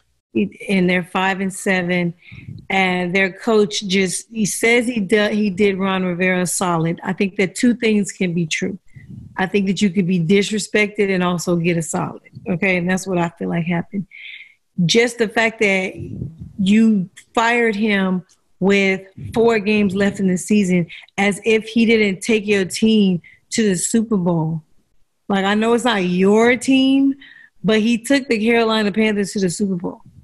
He won 3 division titles in the NFC South. You know how hard that is?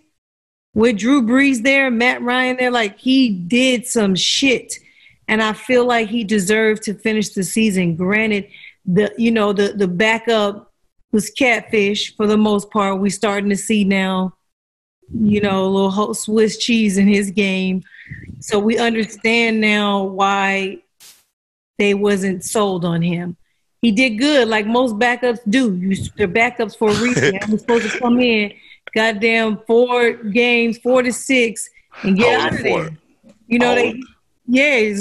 Take on a little water if you have to, but you know what I'm saying, make sure the ship stay afloat. And he's not a starting quarterback, and you just gonna punish Ron Rivera? Talk about, I wanted to give him a head start on some of the other coaching jobs out there. Bro, y'all could have discussed that privately. You could have told him, because this happens a lot. You know that you're getting fired at the end of the season. You just finish off and you start talking about other jobs. Everybody's doing it. Ain't nobody waiting until their season is over to start talking about coaching jobs. No. Everybody knows the job is open right now. Everybody's talking. And I thought it was just disrespectful. David Tepper, that was disrespectful to somebody who, in my opinion, did great. Better than I thought he was going to do. Sorry. He probably just trying. I think that just to let them know that they moving on from Cam Newton.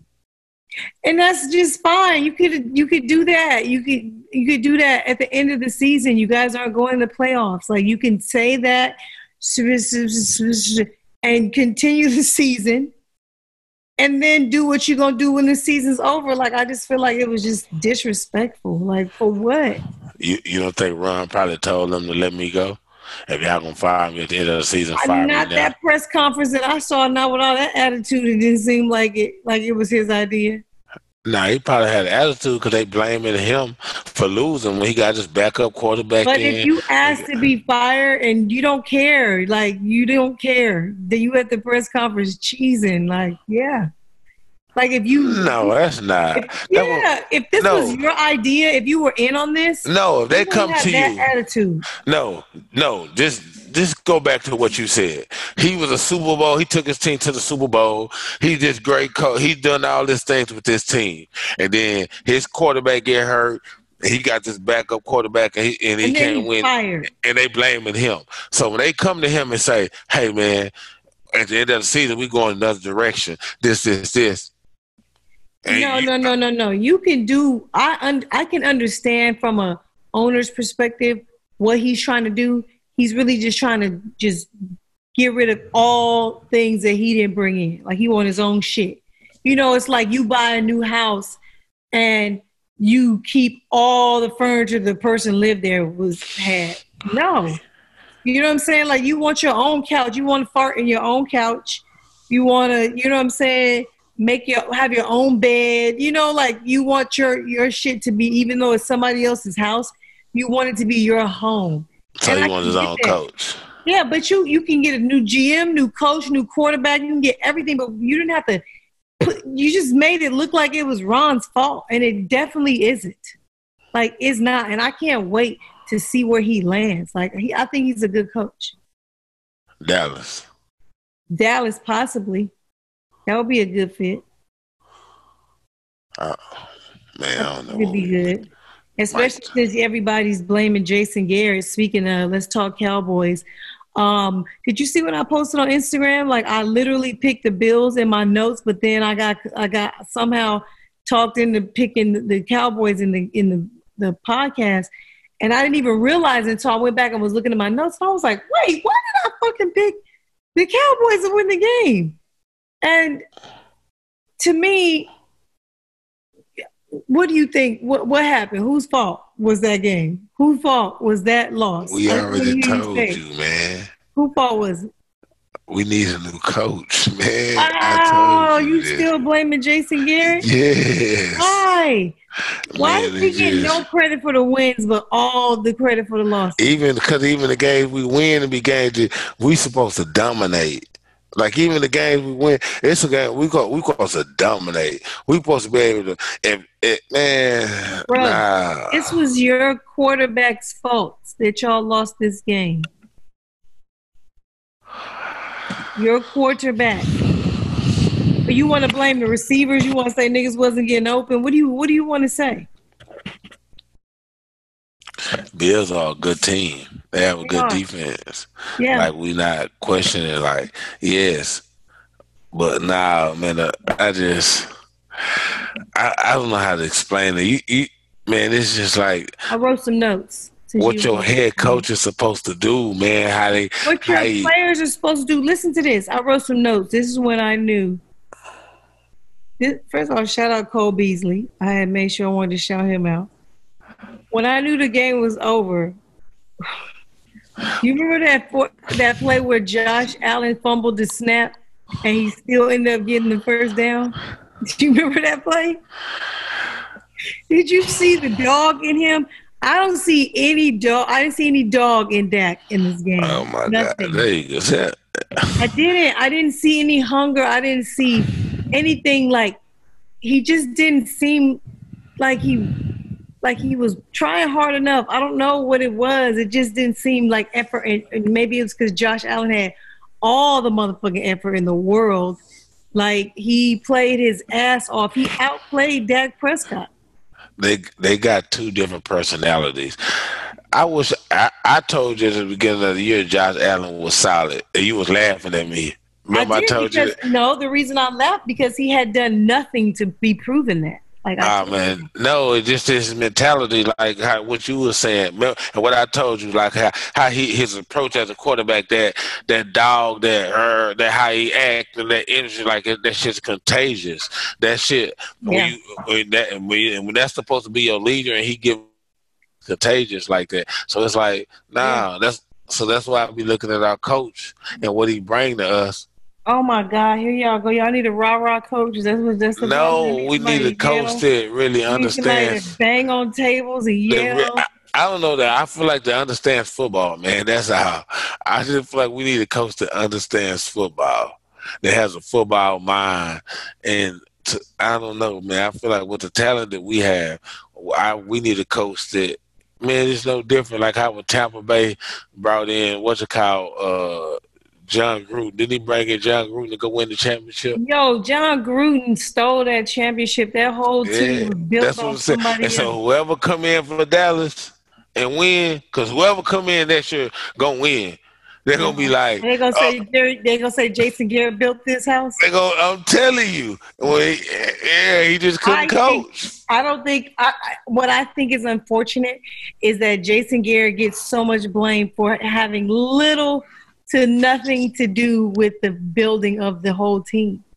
Like, he didn't get to pick any of the coaches. Like, he doesn't even get to be the first person to talk after the game. See, that's what I'm saying. All that lets us know that we need a new coach. Because we need a coach that need a new owner. Because he's just not normal. This nigga does radio. He does post-game interviews. He does Monday morning quarterback interview. He got a show. My nigga, he's the GM.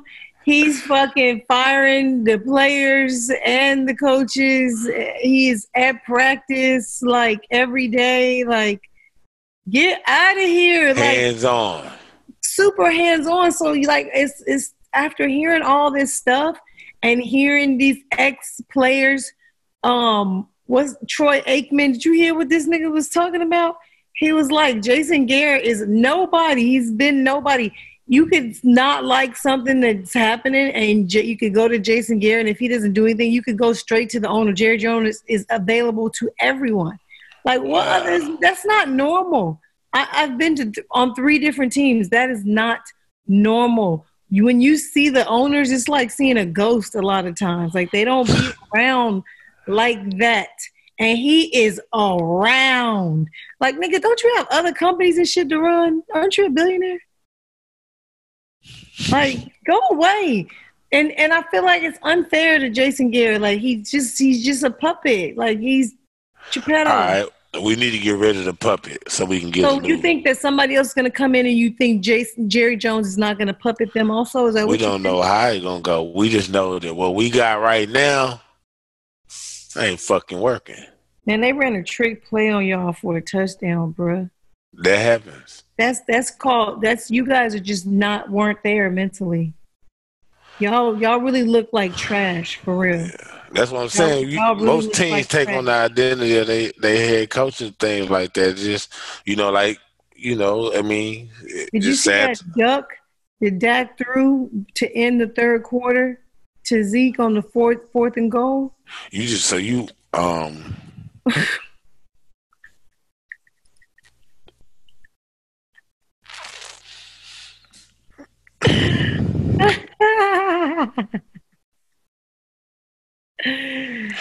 what was he thinking right there? What was that? Like, what was the score of the Rams game? Oh, like, that's what we doing? No, I don't know. I called that game exactly how it went too. I don't know. We won. I just know we won. We beat the Cardinals. We slammed that nigga Kyler Murray around like I said we was gonna do. And we won. We can get off your Cowboys' neck. It's okay because we got to pick them in next week. I mean, for the game next week anyway. Eagles Dolphins. Did you watch that game? I don't want to talk about it too long because I didn't watch that game. The only reason I want to talk about it is because it affected y'all. When y'all lost that game on Thursday, everybody just knew the division was gone. And then the Eagles came out and lost to the Dolphins, gave up 37 points to the Dolphins. Well, that's the same game where Brent was like, that was the game when Brent was. The picture, yes. People don't know this, but we was talking about it in the group chat. Brent, what did he say? He couldn't believe that. What did he say? The catch or something. Was it the tight end, the catch? No, he said he couldn't believe that the Eagles just lost to the Dolphins. That's what he said. He was sitting there like, I was. It was a crazy game, but you know what's so funny? I remember this happening to the Eagles. Fitzmagic did this to them 2017, I believe. Right after they won, maybe it was 2018. Right after they won the Super Bowl, they came to Tampa week 2, and Fitz tied 404 touchdowns on that ass. 400 yards. I wrote the stats down. The nigga was 27 for 33, 402 yards, 4 touchdowns, 1 interception. That's when he came in with the beard and the glasses? Yes. And so then that was with Nick Foles. So then this weekend he gets Wentz 27 for 39, 365 yards, 3 touchdowns, 1 interception. Let's go. Man, I know they fucking hate Fitz. Parker, my fantasy wide receiver, he been rocking. Yeah, Devontae, they tried to play that nigga, and I'm glad he got his just, and now he can actually get a check. You know, somebody gonna have to give him a little check. But the Eagles, even though they lost this game, they still can beat y'all. But the Eagles look trash. I don't know what's going on. I didn't realize Deshaun Jackson being out was going to affect their offense as badly as it is. But it makes sense. Like, he opens everything else up. And it just seems like nobody else can make the big plays. They don't even have a deep threat receiver now. Yeah. And Nelson drop balls all the time. So sad. That was sad. That was funny. That nigga said, "Yeah, we was dropping babies out." That nigga was on the news shitting on you dropping balls. That shit was funny. But Wentz was 28 for 46, 310 yards, 3 touchdown interception. He didn't play terrible. You know what I'm saying? He didn't play terrible. They just looked terrible.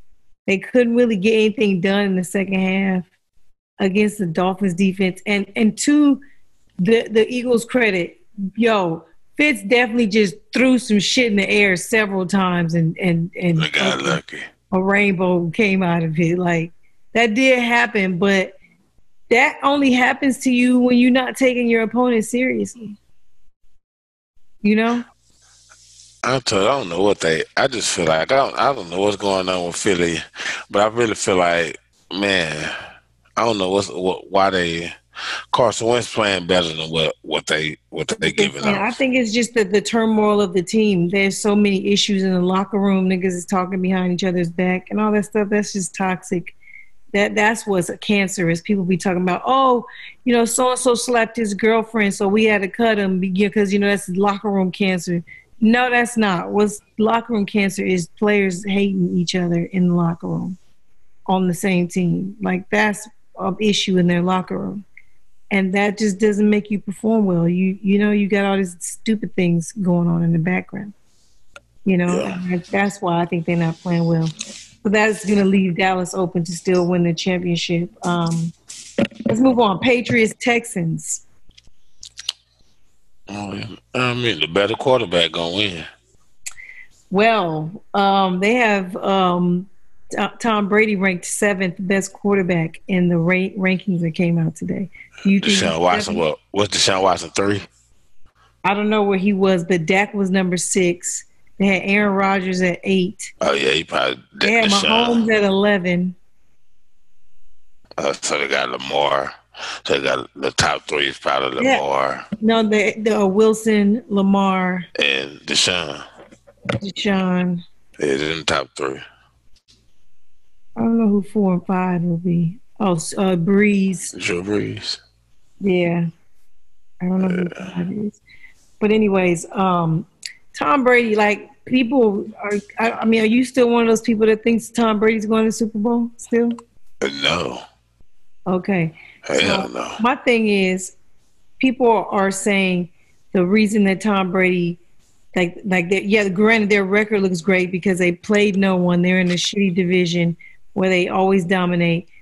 However, everybody was saying that Tom Brady doesn't have any weapons, and that's why his QBR is as low as it is and his completion percentage is as bad as it is and all stuff. And I'm always arguing that, well, why is it that people always say he's so great? Like, you got to play with what you got, right? Yeah, I mean, it's a little of both, though. Like, he don't have no weapons and he's older. Like, it's both. Like, it's both. He's not going to take those type of chances and try to take a chance of getting hit. Yeah, that's my issue. That's why I say he should retire because, granted, nobody wants to get hit. You're always going to try to avoid getting cracked, you know what I'm saying, if you can. But any type of pressure, he just be folding up. And that's not an advantage. That's a disadvantage to their team and to their offense. And a lot of his balls, if he does feel any type of pressure, a lot of them shits is off, too, because he's nervous. He's scary. It's scary. And I just feel like he should just go somewhere. Like, if you're not willing to get hit, you need to go. Sometimes you're going to get hit making throws. But it's low. To me, this their version of low management. See, you can say that and get mad, but shit, they on pace to make the playoffs. So once he gets to the playoffs and it's win or go home, then if we see that same Tom Brady we see in the regular season, then we know it's it. Respect. But if he gets to the postseason, he goes to Tom Brady just stand stronger in the pocket and take those chances because it's win to go home. Then you know that he was. It's like shit. He's time to hang it up. Yeah. So we can't. I guess you're saying don't judge them until he gets to the playoffs and we see. Yeah, we can't judge Tom Brady. Tom Brady. Oh no, Tom Brady's on his way out. But we can't judge this season Tom Brady to the playoffs because their record is so much better than everybody else's. And he know he gonna make the playoffs now, and he know he gonna be a number 1 or 2 seed more than likely. So it's like, why ain't no point of taking that hit or taking those type of chances now? So you think that this is load management? Just get to the playoffs, make sure that it comes through New England if possible. Right now it's not. But just make sure, you got to come through New England until the championship, the AFC championship. Yeah, and then put it all out there. And see if Tom Brady can make plays. See if he can make plays in the playoffs. If he gets to the playoffs, he still be folding like a chair. Then we know that's it for him. Okay. But I think he's going to try to stand strong. He might take a hit to make him have to quit or do it, but I don't see him folding like that in the playoffs. Okay, valid. Watson looked great. You know what it is. Great. No shade. I don't even need to talk about him anymore. Ravens, 49ers. I was struggling to make this pick. Like they was yelling at me like, hurry up. I couldn't pick, and I ended up picking the Ravens.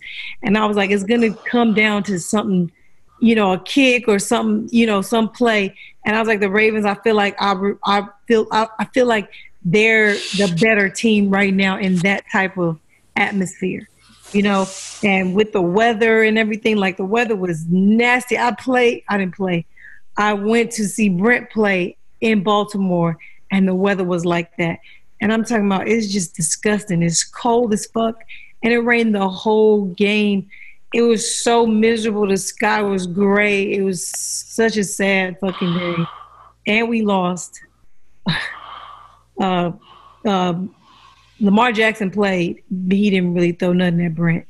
But this game, he didn't look great. Running the ball he did, but he didn't look great throwing the ball. This was the first time that this is the best I've seen anyone play them. I'll say that. What'd you think? It's hard with the weather being the way that it was to get a gauge on both. I would rather see it in good weather to see what the pass rush. But it's December. If it ain't gonna be in San Francisco on the West Coast, we gonna get this type of weather. The majority of the country is about to be this or worse. But sometimes it's cold and it ain't no rain or it ain't no shit. That day was Baltimore rains a lot. I know. I'm just saying, but you might have a game where it might just be a little cold but no rain, and that's a different. Even then, that's a different aspect. With it raining the way it is. To me, like that, I don't know of any quarterback. Some quarterbacks could get off, but most of the time, I look at it's going to be an ugly game. And so I want to see how Lamar will pass the ball against that San Francisco defense. That's what I want to see. That's what I was basically trying to say. Okay, that would have been a good look to see because even though he didn't pass much, the pass he did do, they weren't great. And I mean, you could blame it on the weather, I guess. But I would also like to say that their defense, the San Francisco defense, did a great job also. They got a good defense. Both defenses played great. Yeah. But I also feel like the 49ers ran the shit out of the ball on the Ravens defense, but they didn't let them do anything in the secondary. So that was the difference. And that could have been weather as well. You see what I mean? So on both sides, you never know. But this is a Super Bowl pick for me. Those two, early Super Bowl pick. And I have my reasons, but I thought it was a good game. I thought it was equaled out. The weather hurt both teams, and it was messy, and the Ravens won. Three points each scored in the second half. That's crazy. Both teams don't score three. Right. Vikings Seahawks. I don't want to talk about this game too much, but that was one of the pick'em games. I thought it was a good game because Kirk Cousins impressed me. I had almost gave up on him a couple times in the game, and he yanked me back in like, nah, bitch. You're a competitor. I ain't going out like that. I respect that. I respect the fight that they had. I respect that they didn't give up. They didn't quit. They almost made it something. They almost made it some shit. And the only reason I'm not giving Lamar Jackson the MVP is because Russell Wilson, this keeps happening every weekend. Let me tell you, Lamar Jackson will ball the fuck out and we all be like, MVP, right? And then Russell will play the night game or the Monday game and show us what it actually, an MVP actually looks like. Like I would who would you rather? Lamar Jackson or Russell Wilson? Who would you rather? Dead ass. Today. Not future, not what is today. If I had to pick an MVP, if you had to pick your quarterback. Oh, hell, no, I'm picking Russell Wilson. Okay, that's what I'm talking about. Your quarterback. Oh yeah, I got to pick Russell. He's been through the trenches, and he can do everything. He can do everything, and he's very hard to sack. And my only issue, like people think that, like I get a lot of comments and people like, why you always hating on Lamar Jackson? I'm not hating. I think he's great, but I've seen this movie so many times. No. This is why we say you hate. No, go ahead. Why? We ain't seen this movie. Stop. What we've seen is somebody flash one season and then we don't flash the same. We have seen that. This is now, second his flash season. Is brighter than everybody else's. It is. But we have seen this. We've seen a black quarterback do the same thing and make a Super Bowl run. They just don't happen to win. We saw Cam Newton do this.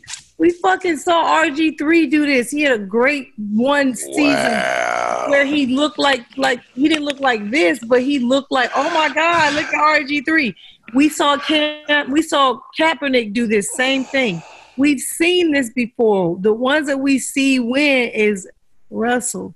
Now, how he can change that is winning the Super Bowl. I feel like it is in the cards. It is lined up. If he continues to play the way he's playing, there's no reason he shouldn't win the Super Bowl. Do you agree? There's a reason he cannot win. Shit. Why? What's the problem? I mean, he's just other teams. He's different? Oh, yeah, he's different. Pat Mahomes different, too. So, what's up? Shit, Pat Mahomes different, too. So, he why can lose. Didn't he win Russell Wilson, I'm saying he's different than all them other quarterbacks you named. Oh, yeah. No, he got a chance to win. Those other quarterbacks didn't have a chance to win. He got a chance to win the Super Bowl. Yes. Look at it. So, none of those other quarterbacks had a chance to win the Super Bowl. Correct. I'm explaining to you to say why it's different. Now he can lose, but no. He can lose the Super Bowl. You trying to say they should win the Super Bowl? They should win the Super Bowl. Them winning the Super Bowl or not don't change I'm saying that don't change the fact that he's different from them. What it's going to tell me is he's a lot like them because he can't win the big game. We don't know. We'll see when this career is over. This is the year. This is the year. I don't know. They look great in all phases. Nobody's been able to figure him out. He's throwing the ball very decently, like better than anybody thought. Their defense is playing well. Like everything is going great. The Patriots aren't going to stop them?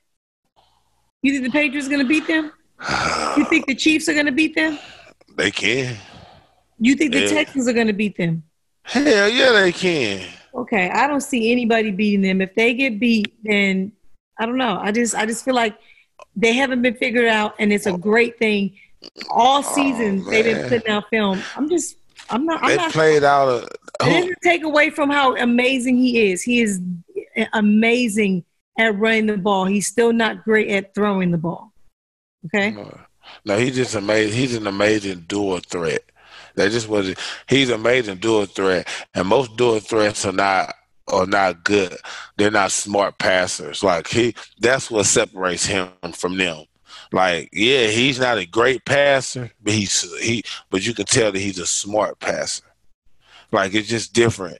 Like, he ain't throwing no dumb passes in the coverages. He's not taking no dumb hits. He's not. I'm just telling, like, last year. Huh? No, yeah, because the game was too fast for him. He didn't expect to play at all. Now, you could tell, like, okay, it was too. That's what I'm trying to say. So we didn't know, but for seeing how he played last year, even though he wasn't even ready for the opportunity, he still took his team to the playoffs.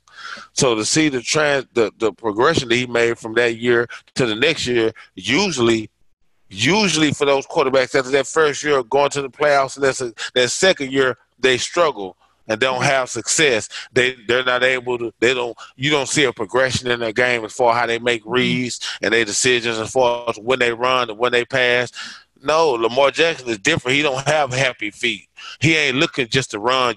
When he drop back to pass, he really looking to make a pass. And when he move in the pocket, he ain't. When he not just looking to dropping and looking to run. No, it's a little bit different watching him play. If you really watch him play and watch those other quarterbacks that was like him, he really making reads. He really goes through his progression first, second, third. Even though the offense could be simplified or whatever it may be, but he still goes through his progressions. He still tries to stand in the pocket and make throws with other running quarterbacks before him didn't do. Well, he still runs faster than the other ones. And he runs fast. And that's what I'm saying. He runs faster than them. And he's bigger than them. And he's bigger than them, too. Yeah. Because those other quarterbacks was too damn little to take hits. Yes. I think that's it. We got to do a preview. We got to pick 3 games next week. Cowboys, Bears. Now, mind you, the Cowboys Thursday. can lose. Tomorrow. Huh? Tomorrow, yeah, Thursday Night Football. The Cowboys can lose this game and their game against the Rams, but they can't lose Eagles skins and still win the division. So they can go 2-2 in these last 4 games. They got the Bears. Do you have them winning this game? Sick. I think they can beat the Bears.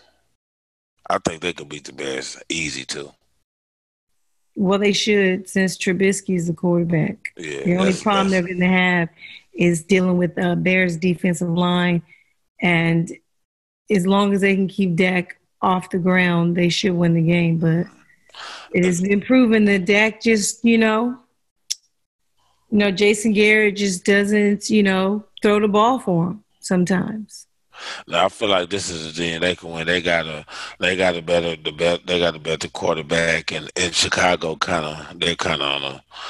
This is a game I know they can win. I got the Cowboys winning this game easy. Me as well. What was I about to say? Yeah. Saints 49ers. This is a huge game. Oh my God. This game is so big.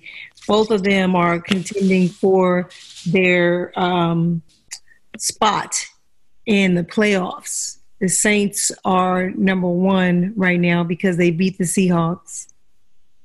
Shout out Teddy Bridgewater.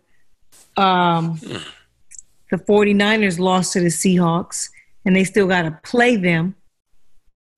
So that beating the Saints would help them have a tiebreaker over the Saints, who have a tiebreaker over the Seahawks. This shit could be lit. This game is so important just for positioning. And they're both good teams. I got the 49ers. I'm picking the 49ers. I'm picking them quite simply because I think that the 49ers defense is going to outplay the Saints defense. Hey, just so y'all know, I hope y'all keep a record. First, shout out to all my Aints fans. Oh my God, that's what we doing? The Aints fans. My boy D Will. Hey, they said I don't never talk about the Saints, sorry ass Saints. So I was like, I just had, hey, D Will, sorry ass Aints. I got them. Hey, And then I beat Miko every week on the pick'ems. I go undefeated. Oh my God! We can look back. We can look back at the tape every week. Now this week I got the Cowboys. Easy. Saints. You got the Saints. The Aints. Yeah, I got the Aints. Yeah, I got the Aints winning, man. I feel like Kamara's in line for a big game against this defense. We got this is the game. Kamara's in line for a big game against. He's in line. Oh, okay, because he ain't been in line them other times. No, he played good. He played decent. I'm saying, but this game he finna, Both of these defensive lines, first of all, are studs. Like they're the staple of everything that goes well for them. Whenever the 49ers D-line is getting to the quarterback and causing turnovers and getting them extra possessions, that just allows them to use their running backs and milk the clock on the other team. Garoppolo hopefully don't make no mistakes. And that's how they get up out of there and beat people. Like, that's just their MO. That's what they do. Their defense is going to hawk the shit out of your quarterback. They only need 4. And their secondary is going to hold them down because they're not getting that much time because of the D-line. And then the offense just milks the clock, run, big play here and there, touchdown, win. I think that's the way this is going to go. I think the Saints defense tries to do that for New Orleans, but they're hit or miss. I don't think that I think that the D-line of the 49ers is going to outplay the D-line of the Saints, and that's why I think that they're going to win the game. That makes sense. I can see. I don't think they're going to be able to stop the 49ers from running the ball, and I think the 49ers are going to do better at stopping the Saints from running the ball. Okay. Yeah, see, I was looking at the Saints using that running back out the backfield and getting Michael Thomas the ball, controlling the game in that aspect. I really feel well, you got to make sure Drew Brees is on his feet to do all of that. Oh, yeah, that's what I said. Well, you can all that trying to send for Kamara. I just told you, but I've been I win every week. What's the third? So whatever, nigga. Okay. Next game, Chiefs and Patriots. Now, normally this would be like a big game, but considering how, it's still going to be a big game in AFC contentions, but the Chiefs aren't where they were last year. They're 8-4. They can still make a run to take one of the top spots. They'd have to win out all 4, and the Patriots would have to lose to them this week and lose to the Bills. They'd have the tiebreaker over them. So it's still possible the Chiefs can make a run. I think the Chiefs are one of the scariest teams in the AFC, for real. They're going to be scary because they're just now getting everybody back and healthy and getting back into a groove of things. And that's scary because they are still the Chiefs. They still got an explosive offense. Their secondary isn't looking as trash, but they're still a great D line. They still get pressure on the quarterback. This is still a great team. They just had a bad run this season. What do you think about this game? Yeah. Yeah, you said all that shit to say what? Hey, give me the Patriots. I got the Chiefs. Is who I got. I got the Patriots. I got the Chiefs winning this game. Why you got the Patriots? Oh, I feel like Patriots struggle against teams who they do struggle against teams that score, but most teams that got good defenses, if their defense is good, Patriots usually have trouble moving the ball. I don't look at this. I look at this game as a game where the Patriots are not going to have trouble moving the ball. They've been struggling all season. But I feel like this Chiefs team they're going to be able to get some offensive fluidity against them. That's what I'm looking at, and I'm looking at Kansas City not being a great running team and Patriots defense. They got all their running backs back now, though, baby. Everybody's back. Who? Damian Williams? No, Shady. Shady's back, yes, and also the other Williams. No, the other one that slapped a white girl. No, Kareem Hunt is a Brown. I'm not him. The other one. They had another nigga that slapped the girl. No, that's who it was. Kareem Hunt with the Brown. Now they run the backs of Damian Williams, Shady McCoy. Another dude that was injured. No. And Darwin Williams or something. They got three right. They got three. I don't understand why you think that the Patriots is going to miraculously just be able to score all these points. Not score all these points. They're going to be able to score enough to beat the Chiefs. So what do you think the Chiefs are going to score? I feel like that this is the game against the Patriots. The Chiefs are not going to score no 30-some points like they do against everybody else. I feel like the Chiefs can't run the ball good enough to make against Patriots defense to make the Patriots struggle. And I feel like with them not being able to run the ball, you're not going to be able to just. I don't think they're just going to be able to beat the Patriots just through the air. Well, okay, so you don't feel like they can run the ball. Yeah, I don't feel like they're going to be able to. Yeah, I don't look at. Yeah, Deshaun Watson and Russell Wilson are different kind of running quarterbacks. I don't look at Pat Mahomes in that light with them. No, I don't think he's a running quarterback either. I'm just looking at the running backs that they have. Who? Look at them. I told you who they were. They get stuff done, you know? Yeah. Josh Jacobs. That's a Raider. Raider. No, that's not the Raiders. That's the other team. Who is this? Just told you. Darwin Thompson. That's who. I said Damian Williams. Damian Williams. It's not, and them not being able to run the ball. It's not because they're high. And honestly, I feel like it's not that those running backs are not good. It's they're all good. It's just the fact that Andy Reid is the coach. So this is. I be hitting you with that real shit that you be like, you know what? That's some real shit. I gotta respect. You saying Andy Reid is gonna get out coached is what you're saying? Yes. I don't know. I don't believe in the Patriots right now. I don't believe in them scoring a lot of points when necessary. I think the Chiefs just came off a 40 ball. They're going to be scoring a lot of points, and I don't think that the Patriots are going to be able to keep up. Yeah, I remember this. I think it's going to – it's just my opinion. I just think it's going to be one of those games where the Chiefs really try to score a lot of points and see if the Patriots can keep up. That's what I would do. If I was Andy Reid, I'm going at them. I'm trying to strike. I know they play a lot of man-to-man in that secondary. I'm going to try to expose it. I'm gonna try to get this score up real high and see if the Patriots are going to score the football. Yeah, we'll see. If they do have success, it's going to be because he was out the pocket making plays. It's not going to be because he was in the pocket making throws. I feel like when if the Chiefs have success, a lot of success against the Patriots this week, it's going to be because Patty Mahomes was moving outside the pocket and making plays. I mean, that's with any quarterback, of course. That's I'm saying if they against the Patriots. You have a moving quarterback that's actually, making the defense make decisions and shit like that. That's a win. That's why I think that I'm picking the Chiefs, because they have a better quarterback. Like, did you say that? Oh, the better quarterback gonna win. So what you trying to say? Tom Brady better than Mahomes? Nah, well, he just good. Okay. He's just as good.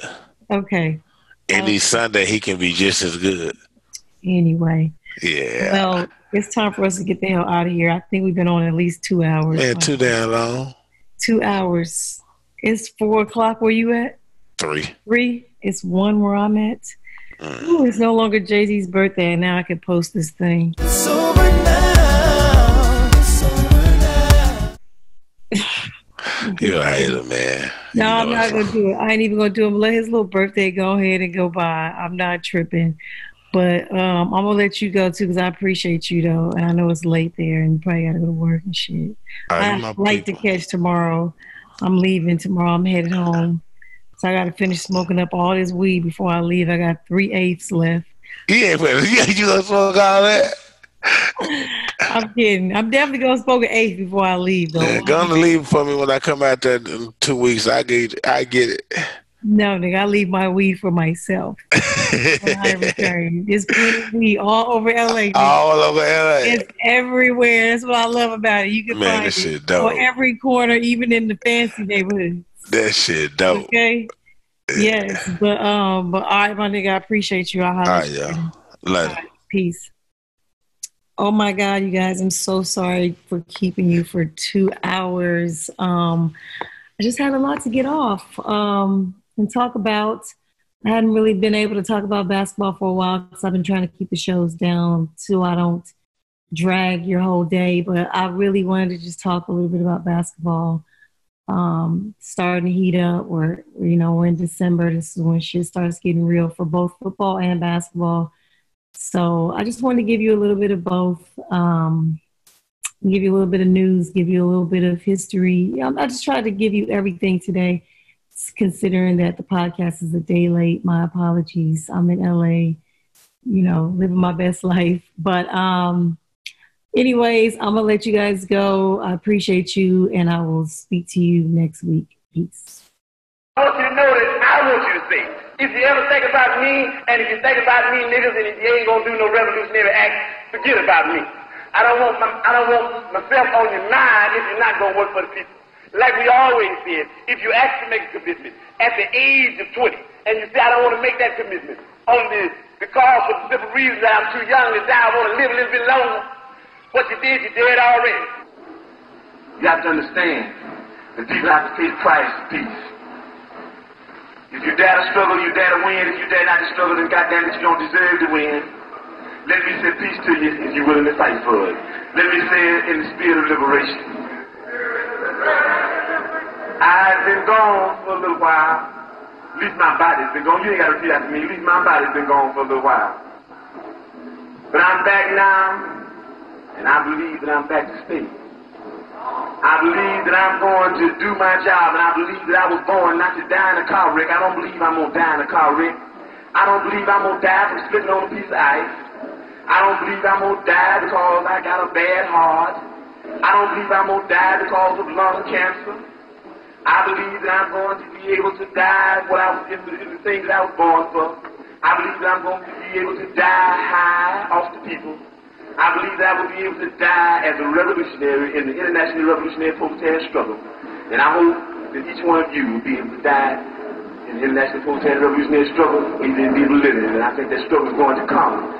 Why don't you live for the people? Why don't you struggle for the people? Why don't you die for the people?